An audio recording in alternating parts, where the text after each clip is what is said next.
Cold coffee একটি সমবন্টন পদ্ধতির নাম। কেন এই কথা বলছি আস্তে আস্তে। দিব্যি আমরা বিকেলবেলা বসে সবাই মিলে গল্প করছিলাম। আমার বোনের হাজবেন্ড, মা, বাবা, আমার হাজবেন্ড, আমার মেয়ে, সবাই মিলে। হঠাৎ করে মাথায় এলো কোল্ড কফি খাওয়া যাক।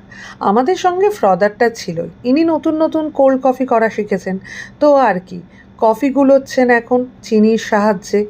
এরপরে সেই কফিটা করে নেওয়ার পর, ওটাই কিন্তু আসল কাজ, ওটা এবারে সমস্ত গ্লাসে সমবন্টন পদ্ধতিতে দেওয়া হলো। এবার দুধ দেওয়া হলো, দুধ দেওয়ার পরে সেটাকে আবার ফ্রদার দিয়ে মিক্সড করে নেওয়া হলো সমবন্টন পদ্ধতিতে। এরপরে দেওয়া হলো আইসক্রিম। এগুলো কিন্তু সমস্ত ইনস্ট্যান্ট অর্ডার করা হয়েছে, ওই উঠলো বাই তো কটক চায়ের মতন হয়।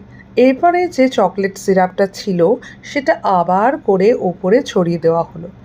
এখন আমার কর্তার বক্তব্য যে একটু কোকো পাউডার দিলে কিন্তু আরও বেশ ভালো হতো। তা ওনাকে অনেক চোখ গরম টরম করে শান্ত টান্ত করলাম।